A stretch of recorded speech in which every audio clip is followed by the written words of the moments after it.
Hi, hope you're having a nice lunch.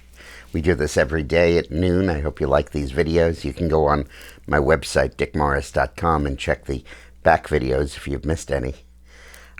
Today for lunch, we're going to have rhinoceros. It's tasty, it's good, you'll like it. Well, at least we're going to go rhino hunting. That's not R-H-I-N-O, no big nose there. It's R-I-N-O, Republicans in name only. Now, I feel a little awkward about this because I'm a recent convert to the Republican Party and I shouldn't exactly be the judge in charge of purity.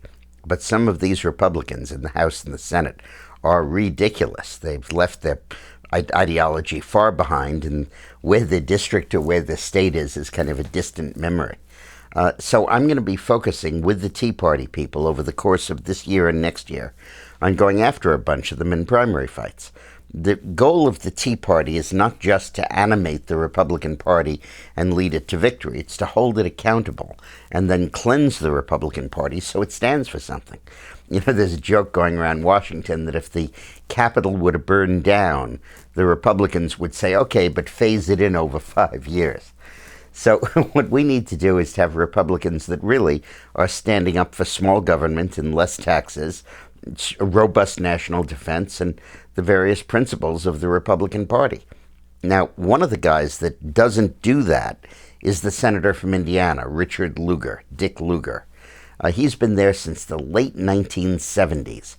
And, you know, in the 70s and the 80s and the 90s, illegal immigration wasn't that big a problem. So last year he voted for amnesty for illegals without realizing that it's become a horrific problem and that this is a terribly serious issue.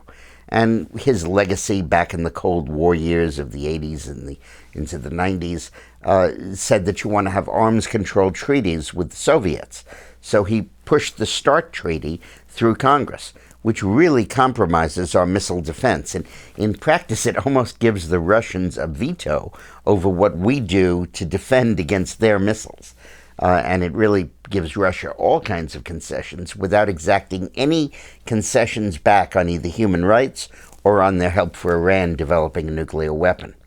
So it's time to get rid of somebody like Lugar and Orrin Hatch, the senator from Utah, and a bunch of others in the Congress, particularly some of those Republican congressmen that were elected swearing that they'd cut $100 billion in federal spending right away, and then voted to accept a budget deal that Boehner was pushing that nominally cut spending by $38.5 billion, but the Congressional Budget Office has just shown that, in fact, it not only didn't cut spending, it in fact increased it by $500 million. It's time to vote against people like that who get elected as conservatives and then govern as moderates or liberals. One of the most exciting races is the one in Indiana. I sent out an appeal recently for Richard Mourdock, no relation to Rupert, who is running for the Senate in Indiana against Lugar in a Republican primary. And he's got the endorsement of 3/4 of the county leaders in Indiana and all of the Tea Party groups and so forth. So as the process unfolds and as we get into 2012, we're going to have two goals. One is to win in November, defeat Obama and take the Senate and expand our margin in the House. But the other will be to get rid of some rhinos along the way and make sure that the Republican Party we're sending to office is a really strong conservative force.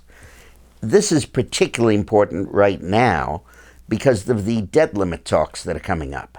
And we need to make sure that the Republicans in Congress stand firm and say no increase in the debt limit without significant cuts in federal spending, reforms in the way the federal budget is passed, and caps on spending to make sure that the spending increases don't continue into the future. And it's going to be very important that Republicans do that, and the only way to do that, the only way to insist that these people really stand for principle, is for us to threaten them with primary fights and to make clear that that Republican nomination is not something they can take for granted, but is something they have to earn by being conservative and listening to us and not just doing what Washington says to do. You know, there's a joke I love to tell at Tea Party rallies in Washington, that you can't drink the water when you go to Washington because there are impurities in it, and the impurities make you liberal. They make you vote for big spending. They make you vote for big government. So when you have impure water, you know what to do. You have to boil it. And then when it's boiling, throw in a tea bag. It's how to cleanse the water. Thanks for listening.